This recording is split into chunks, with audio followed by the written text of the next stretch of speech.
The emergency session of the Galactic Council convened in the Grand Chamber of Nexus Prime, the massive space station that had served as the political heart of known space for over 3. Representatives from 47 different species filled the crystalline amphitheater, their various forms of communication creating a symphony of clicks, whistles, telepathic emanations, and translated speech that the universal translators struggled to process simultaneously. Ambassador of the Hegemony Council raised his forearms for silence, his scaled hide shimmering with the nervous patterns that his species displayed during times of stress. As the current rotating chair of the council, the responsibility for maintaining order fell to him, though order seemed impossible given the circumstances. Esteemed representatives, his voice resonated through the chamber's acoustic enhancers, we are gathered today to address what can only be described as an unprecedented situation. 3 standard cycles ago, the species known as humans submitted their formal application for membership in our council. A ripple of various forms of laughter and dismissive gestures swept through the assembly. The delegation, jellyfish-like beings who communicated through color changes in their translucent bodies, pulsed with amused patterns. They clicked their mandibles in what their species considered polite mockery. The audacity, hissed Ambassador of the Serpentine Commonwealth, her forked tongue flicking out to taste the air. A species that has barely achieved interstellar travel dares to request a seat among the galactic powers. Consulted his holographic display, the blue light reflecting off his reptilian features. According to our intelligence reports, humanity achieved faster-than-light travel approximately 57 of their years ago. They have established colonies on 14 worlds and have made contact with 7 minor species in their local cluster. Primitives playing in their cosmic sandbox, rumbled Kay, the massive, bear-like representative of the Ursine Federation. His deep voice carried the weight of a species that had conquered over 200 worlds. We have species in our junior advisory positions that command fleets numbering in the thousands. The human delegation sat in the visitors section, 3 figures in simple dark blue uniforms that seemed almost comically plain compared to the elaborate ceremonial garments, biomodifications, and technological enhancements displayed by the council members. Ambassador Sarah, a middle-aged woman with graying hair and calm brown eyes, sat flanked by her military advisor, general, and her scientific doctor. They listened to the proceedings with patient expressions, seemingly unbothered by the dismissive comments flowing around them.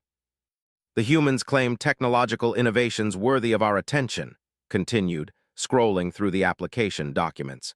They speak of something called quantum consciousness interfacing and temporal stabilization matrices. These terms do not correspond to any known technologies in our databases.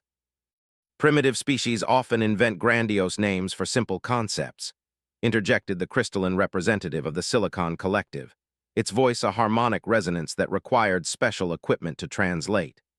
Their quantum consciousness interfacing is likely some crude form of neural linking, inferior to what my people achieved 15,000 years ago. Ambassador requested permission to speak, her hand raised in the human gesture that had become familiar to the Council's protocol officers during the preliminary hearings. Curious despite himself, granted it. Honorable representatives, began, her voice carrying clearly through the chamber without technological enhancement. I understand your skepticism. We are indeed young compared to your ancient civilizations.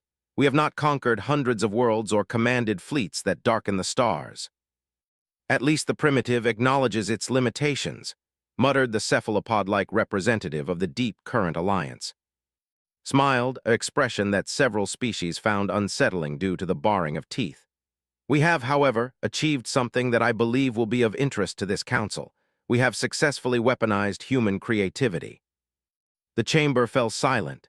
Even the background hum of the station's system seemed to quiet as the translation algorithms processed this statement across 47 different linguistic and conceptual frameworks. Weaponized creativity. Scales flickered with patterns of confusion. This is not a recognized military classification. Doctor leaned forward slightly. Perhaps a demonstration would be more effective than explanation. You wish to demonstrate a weapon in the council chamber? The representative's body flashed alarm colors.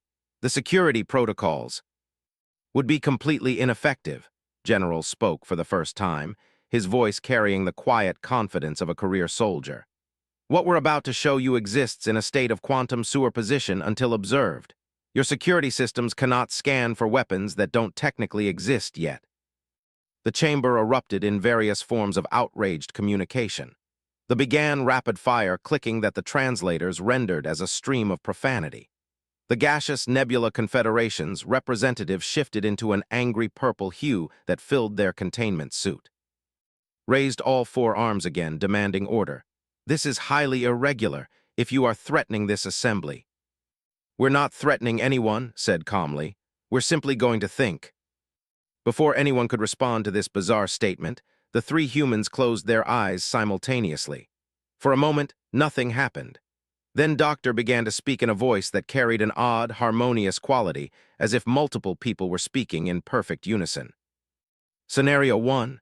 The Council rejects our application based on perceived technological inferiority. Probability matrices suggest this outcome has a 73% likelihood based on historical precedent and current political dynamics. His voice joined the harmony, though her lips barely moved. Scenario 2. We demonstrate our quantum consciousness interfacing to prove our worthiness. Probability of acceptance increases to 41%, but introduces secondary complications. His deeper voice added to the strange chorus. Scenario 3. We implement Protocol 77 Alpha as designed by the Collective Human Imagination Project. Probability of galactic paradigm shift, 97%. The temperature in the chamber seemed to drop several degrees, though the environmental systems showed no change. Several representatives looked around nervously as their various sensory organs detected something that shouldn't exist, a presence that felt vast and calculating, as if the chamber had suddenly become the focus of an immense intelligence. "What are you doing?" His voice carried a tremor that his species rarely displayed. Opened her eyes, and for a moment they seemed to hold depths that stretched beyond the physical. "We're showing you what happens when an entire species learns to think together. Every human mind currently connected to our quantum consciousness network is now focused on this chamber, this moment, this decision." The holographic displays throughout the chamber began showing impossible data streams, probability cascades, timeline analyses, and strategic assessments that updated faster than any computer system should be able to process. More disturbing still, the analyses were accurate, predicting the micro-expressions and physiological responses of individual council members with unsettling precision. "Fascinating," Doctor continued in that harmonic voice. "Ambassador, your stress hormones are currently elevated by 400%. This suggests you're beginning to understand the implications. The delegation's color patterns indicate they're attempting to establish a telepathic link to there, but they'll find their communications are experiencing precisely 17.3 seconds of delay. Not enough to notice, but enough to ensure this conversation concludes before warnings can be transmitted." "Impossible," gasped the Silicon representative. "No species has ever achieved true collective consciousness while maintaining individual identity matrices." General's smile was neither pleasant nor reassuring. "You're thinking about this wrong. We didn't achieve collective consciousness. We weaponized our ability to imagine together. Right now, 42 billion human minds are engaged in a shared creative exercise, exploring every possible outcome of this meeting and the infinite possibilities that branch from each decision point." The chamber's environmental systems began registering energy readings that several fundamental laws of physics. Reality itself seemed to be holding its breath, waiting for the humans to decide which possibility they would choose to make real. "This is what we offer the Galactic Council," Ambassador said, her voice returning to normal as the harmonic effect faded. "Not just our technology, not just our resources, but our perspective. We are a species that learned to dream together, and in a universe where consciousness shapes reality at the quantum level, shared dreams become shared power." Found his voice with considerable effort. "What are your terms?" "Full membership with voting rights," replied without hesitation. "Access to galactic trade networks, technological exchange programs, and mutual defense agreements." "And if we refuse?" The three humans exchanged glances that seemed to communicate volumes. It was Doctor who answered, her voice carrying scientific curiosity rather than threat. "Then we'll simply imagine a different universe where humanity never needed the Galactic Council's approval in the first place. And in approximately 72 hours, that imagined universe will become more real than this one. The silence that followed was broken only by the sound of scales clicking against each other as his hands trembled. Around the chamber, representatives who had ruled star systems found themselves suddenly uncertain about the fundamental nature of reality itself. "I call for an immediate recess," announced, his voice barely steady. "We will reconvene in 1 standard hour to consider the human application." As the chamber began to empty, the human delegation remained seated, their patient expressions unchanged. But the air around them continued to shimmer with possibilities, and the holographic displays continued their impossible calculations, counting down to a future that seemed to shift and change with each passing moment. In the corridors outside, ancient species that had witnessed the rise and fall of civilizations found themselves asking questions they had never considered before. What did it mean to be real? What happened when an entire species learned to dream the same dream? And most unsettling of all, what happened when that species decided to dream of something different? The Galactic Council was about to discover that some questions were better left unanswered, and that the universe was far more malleable than their science had ever suggested.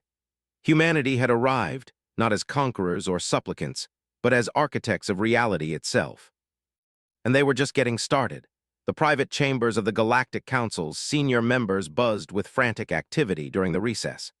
In the secure meeting room reserved for species classified as Tier 1 powers, 7 of the most influential representatives gathered around a holographic display that showed increasingly disturbing data streams from the main chamber. "The energy readings are still climbing," reported Science Director of the Technocratic Union, her cybernetic implants flickering with rapid data processing. "Whatever the humans did, it created a persistent field effect that our instruments can't properly classify." Paced around the curved table, his claws leaving scratches in the specially reinforced surface. "In 3,000 years of council operations, we have never encountered anything like this. Species have brought advanced weapons, demonstrated superior technology, even shown psychic abilities that border on reality manipulation. But this feels different," finished Fleet Admiral of the Stellar Dominion, his species' natural ability to sense quantum fluctuations making him particularly sensitive to what the humans had done. "They didn't just demonstrate technology. They demonstrated a fundamental shift in how consciousness interacts with the fabric of spacetime itself." The Nebula Confederation's representative, currently manifesting as a swirling cloud of golden particles within her containment suit, spoke with a voice like distant thunder. "My people exist as pure energy within stellar formations. We have observed the birth and death of galaxies, witnessed the first moments when matter learned to think. What these humans displayed today, it reminds me of something we thought was only theoretical." "Explain," demanded the Deep Current Alliance delegate, his tentacles writhing with agitation. "The convergence point," she replied, her form shifting to a more intense orange hue. "Our oldest archives speak of a hypothetical moment when a species evolves beyond individual consciousness, but retains individual identity. It was considered impossible because the quantum mathematics suggested reality itself would reshape around such a species." Implants sparked with rapid calculations. "If that's true, then the humans aren't just demonstrating advanced technology. They're showing us evolutionary leap that could fundamentally alter the balance of power in the galaxy." "More than that," said quietly. "If they can truly reshape reality through collective imagination, then every assumption we've made about physics, about the limitations of biological species, about the very nature of existence itself, all of it becomes meaningless." Meanwhile, in their assigned diplomatic quarters, the human delegation was experiencing something that would have terrified their observers if they could have witnessed it. The 3 representatives sat in meditation positions on the floor, but their consciousness had expanded far beyond the confines of their physical forms. Through the quantum consciousness network, Sarah could feel the thoughts and emotions of every human connected to the system. Scientists on Earth were running probability calculations that would have required supercomputers days to complete. Artists in the outer colonies were imagining scenarios with such vivid detail that they began to take on a life of their own. Children on Mars were asking innocent questions that somehow contained the keys to reshaping universal constants. "The Council is afraid." General's voice reached her through the network, carrying with it the tactical assessments of humanity's greatest military minds. Sensor data suggests several delegations are already transmitting warnings to their expected, Doctor responded, her consciousness flowing with the calculations of the entire scientific community. Fear is the natural response when a fundamental assumption about reality is challenged. The question is whether they'll choose adaptation or elimination. Felt the vast mind of connected humanity processing infinite possibilities. In one timeline, the Galactic Council voted to accept human membership, leading to an unprecedented age of cooperative advancement. In another, they declared humanity a threat and launched a preemptive strike, only to discover that human colonies had already imagined themselves into defensive positions that physics said were impossible. But there was a third possibility, one that the collective human imagination was exploring with increasing interest. What if the Galactic Council's decision didn't matter at all? Dangerous thinking, warned the network. We came here seeking cooperation, not domination. The response came from everywhere and nowhere, the voice of an entire species speaking as one. But if cooperation proves impossible, should we not consider alternatives? We have shown them a glimpse of our potential, if they choose to see it as a threat rather than an opportunity. Back in the secure meeting room, the Council's senior members were reaching a grim conclusion. The mathematics are clear, reported, her implants now glowing so brightly they cast shadows across the table. If the humans can indeed reshape reality through collective consciousness, then traditional military responses become meaningless. How do you fight an enemy that can imagine your weapons out of existence? There must be limitations, insisted. No species can simply rewrite the fundamental laws of the universe at will. Unless, the Nebula Confederation delegate interjected, they're not rewriting the laws. What if they're demonstrating that the laws were never as fixed as we believed? What if consciousness has always been the primary force in reality, and we've simply been unconscious of our own power? The implications of this statement settled over the room like a heavy blanket. If the humans were right, if reality was indeed malleable to conscious will, then every achievement of every galactic civilization was suddenly cast in a different light. Had they conquered worlds through superior technology, or through their unconscious collective belief that such conquest was possible? Scales had settled into a pattern of deep contemplation, a sign that his species was accessing their genetic memory banks for historical precedent. There are records, he said slowly, from the earliest days of galactic civilization. Stories of species that seemed to possess impossible abilities, who could accomplish things that conventional physics. What happened to them? Asked the deep current delegate. We don't know, the records are incomplete, but they all seem to share a common element. These species would demonstrate their abilities once, perhaps twice, and then they would simply disappear, not destroyed, not conquered. They would vanish as if they had never existed. Or as if they had imagined themselves somewhere else, said quietly. The room fell silent as this possibility sank in. If the humans possessed the ability to literally think themselves into different realities, then the Council wasn't just deciding whether to grant membership to a new species. They were deciding whether humanity would continue to exist in their universe at all. A soft chime indicated that the recess was nearly over. As the representatives prepared to return to the main chamber, they carried with them a growing understanding that this session would determine more than just humanity's political status. They would be deciding the future of reality itself. When the Council reconvened, the atmosphere had changed dramatically. Where before there had been dismissive arrogance, now there was wary respect. The human delegation noticed the change immediately, though they showed no outward reaction. Called the session to order with considerably more formality than before. The Council has considered the human application during our recess. Before we proceed with any vote, we have additional questions. Ambassador nodded gracefully. We're happy to provide clarification. This quantum consciousness network you demonstrated, began the representative, their body showing patterns of cautious curiosity rather than dismissal. What are its limitations? Surely there must be constraints on what can be achieved through collective imagination. Doctor leaned forward slightly. That's an excellent question, and one that gets to the heart of why we're here. The limitations are primarily ethical rather than physical. We could, theoretically, imagine this entire station out of existence. We could picture a universe where your species never evolved, or where the laws of physics work differently in ways that would be advantageous to humanity. The chamber stirred with various expressions of alarm. "But we don't," continued calmly, "because we believe that a universe shaped by a single perspective, no matter how well-intentioned, would be fundamentally impoverished. We want to add our voice to a galactic chorus, not replace the entire symphony." "And if we refuse your membership?" asked the question that everyone was thinking. General's expression remained neutral, but his words carried the weight of absolute certainty. "Then you'll force us to consider whether this universe is capable of the growth and cooperation we value, or whether we need to find, or create, a universe that is." The threat was spoken quietly, without malice or anger, but it hit the assembled representatives like a physical blow. They weren't just facing a species that could potentially destroy them. They were facing a species that could simply imagine them out of existence and move to a reality where they had never been born. Around the chamber, species that had ruled the galaxy began to understand that they were witnessing the end of one age and the beginning of another. The question was no longer whether humanity deserved a place in galactic civilization. The question was whether galactic civilization deserved a place in humanity's universe. The vote that followed would reshape everything.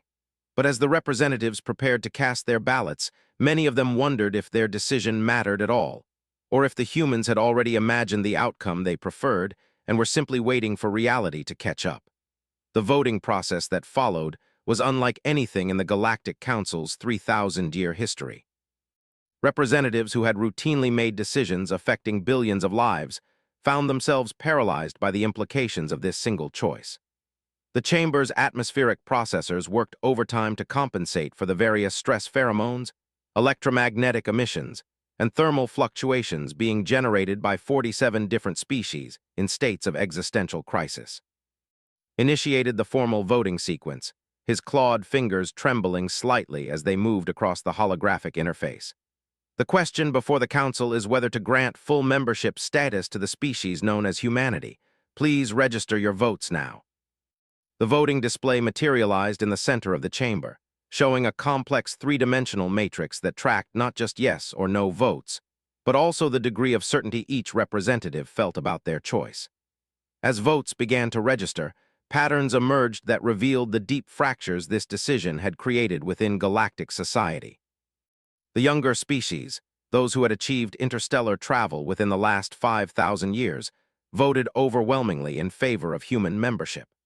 Their representatives had lived through the humiliation of being dismissed by older civilizations, and they recognized in humanity a kindred spirit that might reshape the power dynamics of galactic politics. The ancient species, those who had witnessed the rise and fall of countless civilizations, were split almost evenly. Some, like the Silicon Collective, voted against membership out of fear that human abilities would destabilize the careful balance of power they had spent establishing. Others, including the surprisingly progressive crystalline hegemony, voted in favor, arguing that the universe needed fresh perspectives to avoid stagnation. But it was the middle-tier powers, the species that formed the backbone of galactic civilization, where the most interesting drama played out.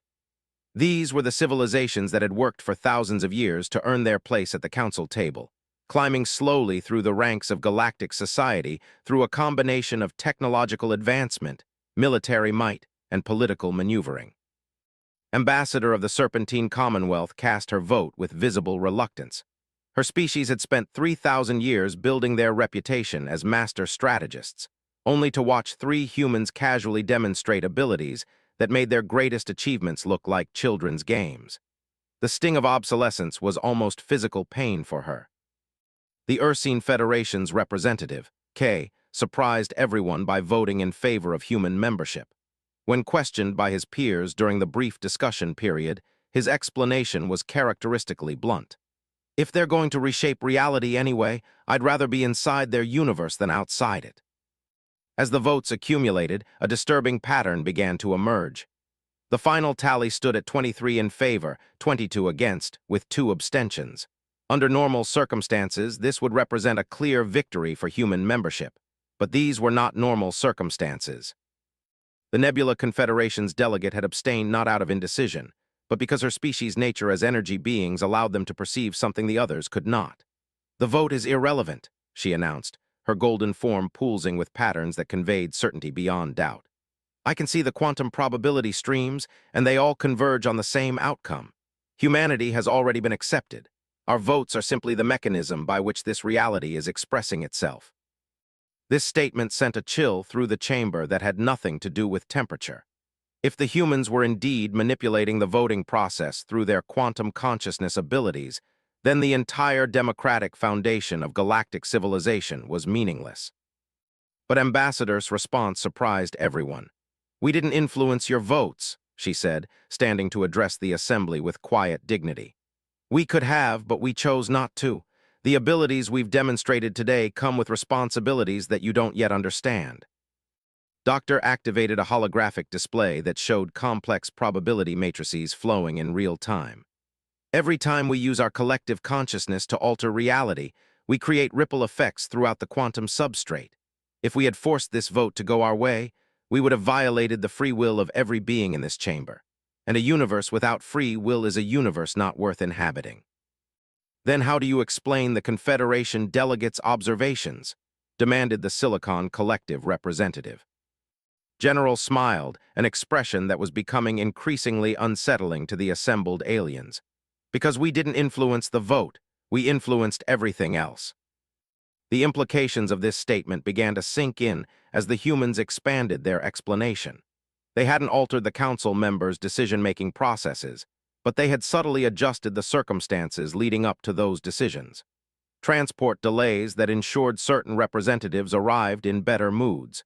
Minor atmospheric adjustments that enhanced cognitive function in specific species. Quantum fluctuations that prevented several war hawks from receiving communications from there that might have swayed their votes toward aggression. "You manipulated us," said, his scales showing patterns of betrayed trust. "We guided events toward the outcome that was best for everyone," corrected. "There's a difference. You still made your choices freely. We simply ensured that you made them with the best possible information and in the most favorable circumstances." This distinction, while philosophically important, did little to calm the fears of the assembled representatives. If humans could manipulate circumstances with such subtlety that even the most advanced species couldn't detect it, then what did that say about the nature of free will itself? The answer came from an unexpected source.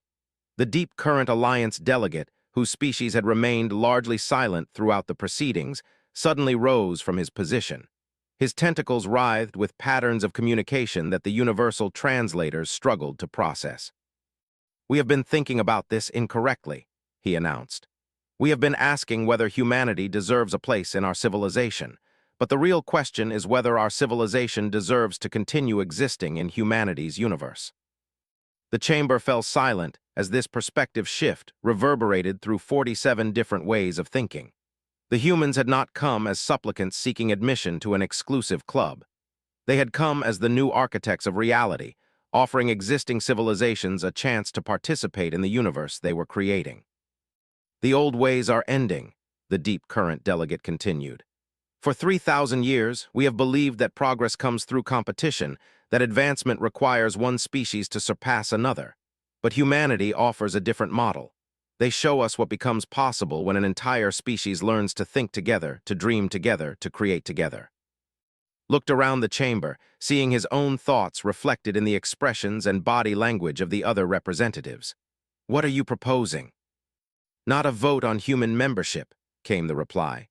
"A vote on whether we want to learn what they have to teach, whether we want to evolve beyond our current limitations and become something greater." This reframing of the issue created an entirely different dynamic in the chamber.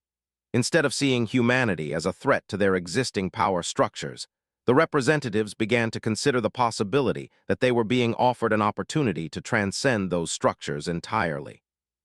The delegates' bodies cycled through colors of deep contemplation before settling on patterns of cautious hope. "You would share this quantum consciousness technology with other species?" Doctor nodded. "Not just the technology, the philosophy, the understanding that consciousness and reality are not separate things but different aspects of the same fundamental force. It's not something we can give you. It's something you have to discover for yourselves. But we can guide the process, help you avoid the mistakes we made during our own development." "What mistakes?" asked the Silicon Collective representative. We almost destroyed ourselves, General admitted. When 40 billion human minds first learned to think together, the experience was overwhelming.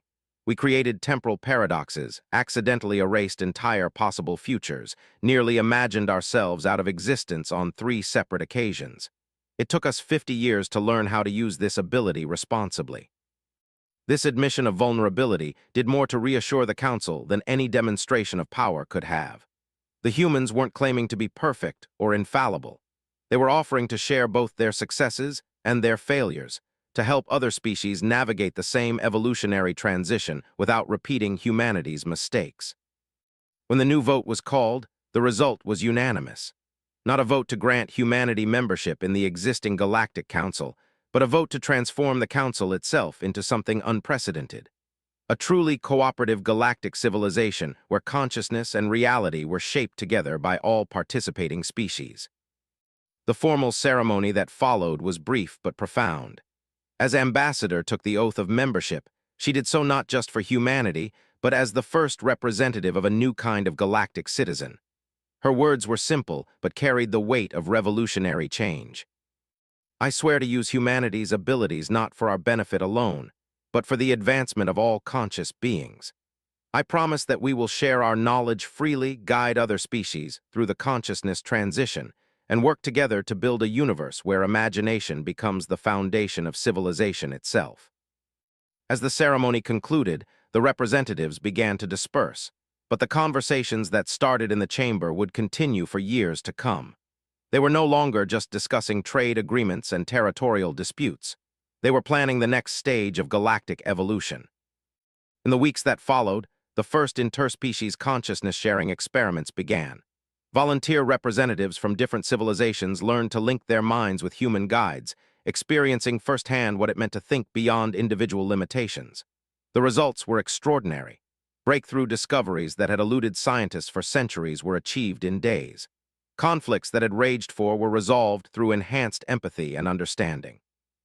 But perhaps most importantly, the galaxy began to dream together. Artists from dozens of different species collaborated on works that existed simultaneously in multiple dimensions. Scientists learned to imagine solutions to problems that had previously been considered impossible. Children from different worlds played games that literally created new realities where they could meet and interact despite being separated by vast distances. The transformation wasn't without its challenges. Some species struggled with the consciousness-sharing process, finding it difficult to maintain their cultural identity while participating in collective thought. Others became addicted to the experience, losing themselves in the vast network of connected minds. A few civilizations chose to reject the new paradigm entirely, isolating themselves in protected regions of space where the old rules still applied. But for those who embraced the change, the rewards were beyond imagination. The galaxy became a place where impossible was just another word for not yet imagined, where the boundaries between science and magic dissolved, and where the greatest adventures were not conquests of new worlds but explorations of new ways of being. Humanity had indeed struck back against the Galactic Council's initial dismissal, but not with weapons or threats. They had responded with something far more powerful, the offer to share a dream of what the universe could become when consciousness itself became the ultimate technology. The Council had been stunned, but not by humanity's power. They had been stunned by humanity's generosity, by their willingness to share the most precious gift any species could possess, the ability to shape reality through the power of shared imagination. And in accepting that gift, the galaxy itself began to evolve into something greater than the sum of its parts, a cosmic mind that could dream new universes into existence and populate them with wonders that no single species could have imagined alone.